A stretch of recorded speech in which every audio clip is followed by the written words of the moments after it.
ഉൽപ്പത്തി പുസ്തകം അധ്യായം 1. ദൈവം പ്രപഞ്ചത്തെ സൃഷ്ടിക്കുന്നു. ആദിയിൽ ദൈവം ആകാശവും ഭൂമിയും സൃഷ്ടിച്ചു. ഭൂമി രൂപരഹിതവും ശൂന്യവുമായിരുന്നു. ആഴത്തിനു മുകളിൽ അന്ധകാരം വ്യാപിച്ചിരുന്നു. ദൈവത്തിൻ്റെ ചൈതന്യം വെള്ളത്തിനു മീതെ ചലിച്ചുകൊണ്ടിരുന്നു. ദൈവം അരുളി ചെയ്തു, വെളിച്ചമുണ്ടാകട്ടെ. വെളിച്ചമുണ്ടായി. വെളിച്ചം നല്ലതെന്ന് ദൈവം കണ്ടു. അവിടുന്ന് വെളിച്ചത്തെ ഇരുളിൽ നിന്നും വേർതിരിച്ചു. വെളിച്ചത്തിന് പകലെന്നും ഇരുളിന് രാത്രിയെന്നും പേരിട്ടു. സന്ധ്യയായി, പ്രഭാതമായി, 1-ാം ദിവസം. ദൈവം വീണ്ടും അരുളി ചെയ്തു, ജലമധ്യത്തിൽ ഒരു വിതാനം ഉണ്ടാകട്ടെ. അത് ജലത്തെ 2 തിരിക്കട്ടെ.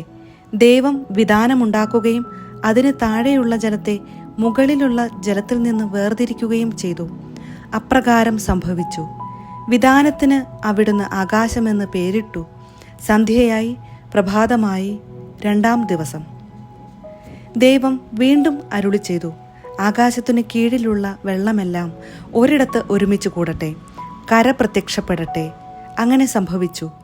കരയ്ക്ക് ഭൂമിയെന്നും ഒരുമിച്ച് കൂടിയ ജലത്തിന് കടലെന്നും ദൈവം പേരിട്ടു. അത് നല്ലതെന്ന് അവിടുന്ന് കണ്ടു. ദൈവം അരുളി ചെയ്തു, ഭൂമി എല്ലാത്തരം ഹരിത സസ്യങ്ങളും ധാന്യച്ചെടികളും വിത്തുൾക്കൊള്ളുന്ന ഫലങ്ങൾ കായ്ക്കുന്ന വൃക്ഷങ്ങളും മുളപ്പിക്കട്ടെ. അങ്ങനെ സംഭവിച്ചു. ഭൂമി എല്ലാത്തരം ഹരിത സസ്യങ്ങളും ധാന്യച്ചെടികളും വിത്തുള്ള ഫലങ്ങളോടുകൂടിയ വൃക്ഷങ്ങളും മുളപ്പിച്ചു.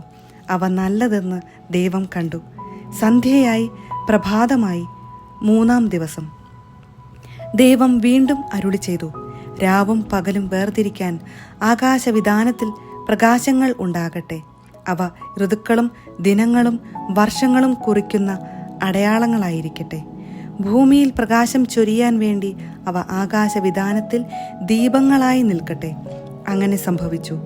ദൈവം 2 മഹാദീപങ്ങൾ സൃഷ്ടിച്ചു. പകലിനെ നയിക്കാൻ വലുത്, രാത്രിയെ നയിക്കാൻ ചെറുത്. നക്ഷത്രങ്ങളെയും അവിടുന്ന് സൃഷ്ടിച്ചു. ഭൂമിയിൽ പ്രകാശം ചൊരിയാനും രാവിനെയും പകലിനെയും നിയന്ത്രിക്കാനും വെളിച്ചത്തെ ഇരുളിൽ നിന്ന് വേർതിരിക്കാനും ദൈവം അവയെ ആകാശവിതാനത്തിൽ സ്ഥാപിച്ചു. അത് നല്ലതെന്ന് ദൈവം കണ്ടു. സന്ധ്യയായി, പ്രഭാതമായി, 4-ാം ദിവസം. ദൈവം വീണ്ടും അരുളി ചെയ്തു, വെള്ളം ജീവജാലങ്ങളെ പുറപ്പെടുവിക്കട്ടെ. പക്ഷികൾ ഭൂമിക്ക് മീതെ ആകാശവിതാനത്തിൽ പറക്കട്ടെ. അങ്ങനെ ദൈവം ഭീമാകാരങ്ങളായ ജലജന്തുക്കളെയും കടലിൽ പറ്റം ചേർന്നു ചരിക്കുന്ന സകലവിധ ജീവികളെയും എല്ലാത്തരം പക്ഷികളെയും സൃഷ്ടിച്ചു. അവ നല്ലതെന്ന് അവിടുന്ന് കണ്ടു. ദൈവം അവയെ ഇങ്ങനെ അനുഗ്രഹിച്ചു, സമൃദ്ധമായി പെരുകി കടലിൽ നിറയുവിൻ. പക്ഷികൾ ഭൂമിയിൽ പെരുകട്ടെ. സന്ധ്യയായി, പ്രഭാതമായി, 5-ാം ദിവസം.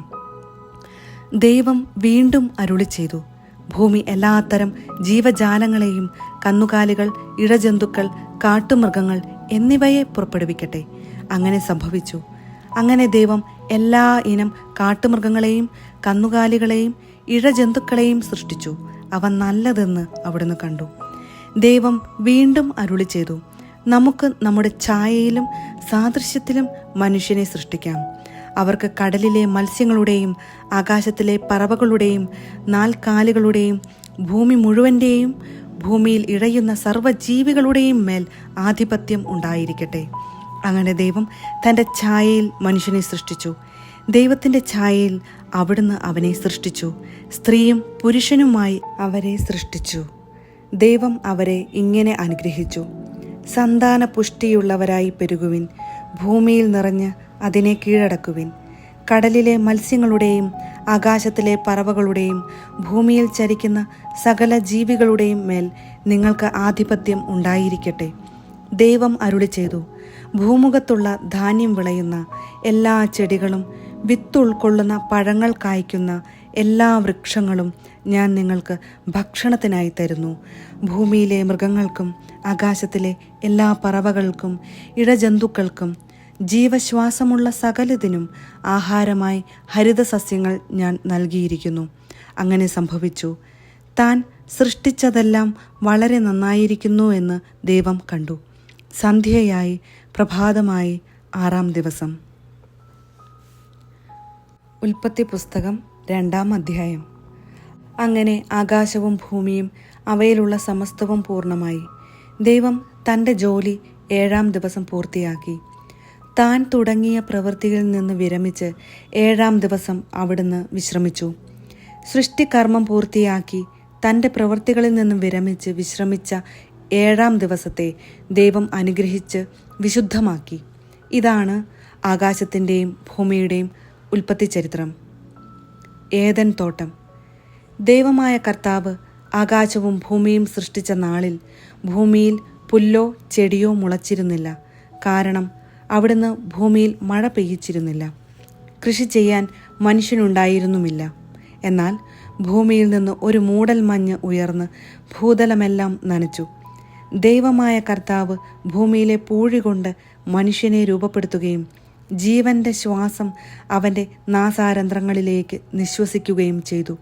അങ്ങനെ മനുഷ്യൻ ജീവനുള്ളവനായി തീർന്നു. അവിടുന്ന് കിഴക്ക് ഏദനിൽ ഒരു തോട്ടം ഉണ്ടാക്കി. താൻ രൂപം കൊടുത്ത മനുഷ്യനെ അവിടുന്ന് താമസിപ്പിച്ചു. കാഴ്ചയ്ക്ക് കൗതുകവും ഭക്ഷിക്കാൻ സ്വാദുമുള്ള പഴങ്ങൾ കായ്ക്കുന്ന എല്ലാത്തരം വൃക്ഷങ്ങളും അവിടുന്ന് മണ്ണിൽ നിന്നും പുറപ്പെടുവിച്ചു. ജീവന്റെ വൃക്ഷവും നന്മ തിന്മകളെക്കുറിച്ചുള്ള അറിവിൻ്റെ വൃക്ഷവും തോട്ടത്തിൻ്റെ നടുവിൽ അവിടുന്ന് വളർത്തി. തോട്ടം നനയ്ക്കാൻ ഏദനിൽ നിന്ന് ഒരു നദി പുറപ്പെട്ടു. അവിടെ വെച്ച് അത് 4 കൈവഴികളായി പിരിഞ്ഞു. ഒന്നാമത്തേതിൻ്റെ പേര് പിഷോൺ. അത് സ്വർണത്തിൻ്റെ നാടായ ഹവില മുഴുവൻ ചുറ്റിയൊഴുകുന്നു. ആ നാട്ടിലെ സ്വർണം മേൽത്തരമാണ്. അവിടെ സുഗന്ധദ്രവ്യങ്ങളും പവിഴക്കല്ലുകളുമുണ്ട്. രണ്ടാമത്തെ നദിയുടെ പേര് ഗിഹോൻ. അത് കുഷ് എന്ന നാടിനെ ചുറ്റിയൊഴുകുന്നു. മൂന്നാമത്തെ നദിയുടെ പേര് ടൈഗ്രീസ്. അത് അസീറിയയുടെ കിഴക്ക് ഭാഗത്തുകൂടി ഒഴുകുന്നു. നാലാമത്തെ നദി യൂഫ്രട്ടീസ്. ഏദൻ തോട്ടം കൃഷി ചെയ്യാനും സംരക്ഷിക്കാനും ദൈവമായ കർത്താവ് മനുഷ്യനെ അവിടെയാക്കി. അവിടുന്ന് അവനോട് കൽപ്പിച്ചു, തോട്ടത്തിലെ എല്ലാ വൃക്ഷങ്ങളുടെയും ഫലം ഭക്ഷിച്ചുകൊള്ളുക. എന്നാൽ നന്മ തിന്മകളെക്കുറിച്ചുള്ള അറിവിൻ്റെ വൃക്ഷത്തിലെ ഫലം നീ തിന്നരുത്. തിന്നുന്ന ദിവസം നീ മരിക്കും. ദൈവമായ കർത്താവ് അരുളി ചെയ്തു, മനുഷ്യൻ ഏകനായിരിക്കുന്നത് നന്നല്ല. അവന് ചേർന്ന ഇണയെ ഞാൻ നൽകും. ദൈവമായ കർത്താവ് ഭൂമിയിലെ സകല മൃഗങ്ങളെയും ആകാശത്തിലെ സകല പക്ഷികളെയും മണ്ണിൽ നിന്ന് രൂപപ്പെടുത്തി. അവയ്ക്ക് മനുഷ്യൻ എന്ത് പേരിടുമെന്ന് അറിയാൻ അവിടുന്ന് അവയെ അവൻ്റെ മുൻപിൽ കൊണ്ടുവന്നു. മനുഷ്യൻ വിളിച്ചത് അവയ്ക്ക് പേരായി തീർന്നു. എല്ലാ കന്നുകാലികൾക്കും ആകാശത്തിലെ പറവകൾക്കും വയലിലെ മൃഗങ്ങൾക്കും അവൻ പേരിട്ടു. എന്നാൽ തനിക്കിണങ്ങിയ തുണയെ കണ്ടില്ല. അതുകൊണ്ട് ദൈവമായ കർത്താവ് മനുഷ്യനെ നിദ്രയിലാഴ്ത്തി. ഉറങ്ങിക്കിടന്ന അവൻ്റെ വാരിയെല്ലുകളിൽ ഒന്ന് എടുത്തതിന് ശേഷം അവിടം മാംസം കൊണ്ട് മൂടി. മനുഷ്യനിൽ നിന്ന് എടുത്ത വാരിയെല്ല് കൊണ്ട് അവിടുന്ന് ഒരു സ്ത്രീക്ക് രൂപം കൊടുത്തു. അവളെ അവൻ്റെ മുൻപിൽ കൊണ്ടുവന്നു. അപ്പോൾ അവൻ പറഞ്ഞു, ഒടുവിലിതാ എൻ്റെ അസ്ഥിയിൽ നിന്നുള്ള അസ്ഥിയും മാംസത്തിൽ നിന്നുള്ള മാംസവും. നരനിൽ നിന്ന് എടുക്കപ്പെട്ടതുകൊണ്ട് നാരി എന്ന് ഇവൾ വിളിക്കപ്പെടും. അതിനാൽ പുരുഷൻ മാതാപിതാക്കളെ വിട്ട് ഭാര്യയോട് ചേരും. അവർ ഒറ്റ ശരീരമായി തീരും. പുരുഷനും അവൻ്റെ ഭാര്യയും നഗ്നരായിരുന്നു, എങ്കിലും അവർക്ക് ലജ്ജ തോന്നിയിരുന്നില്ല. ഉൽപ്പത്തി പുസ്തകം 3-ാം അധ്യായം. മനുഷ്യൻ്റെ പതനം. ദൈവമായ കർത്താവ് സൃഷ്ടിച്ച എല്ലാ വന്യജീവികളിലും വച്ച് കൗശലമേറിയതായിരുന്നു സർപ്പം.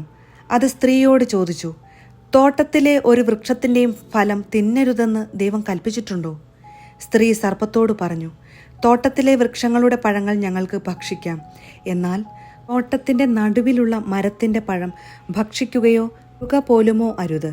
ഭക്ഷിച്ചാൽ നിങ്ങൾ മരിക്കും എന്ന് ദൈവം പറഞ്ഞിട്ടുണ്ട്. സർപ്പം സ്ത്രീയോട് പറഞ്ഞു, നിങ്ങൾ മരിക്കുകയില്ല.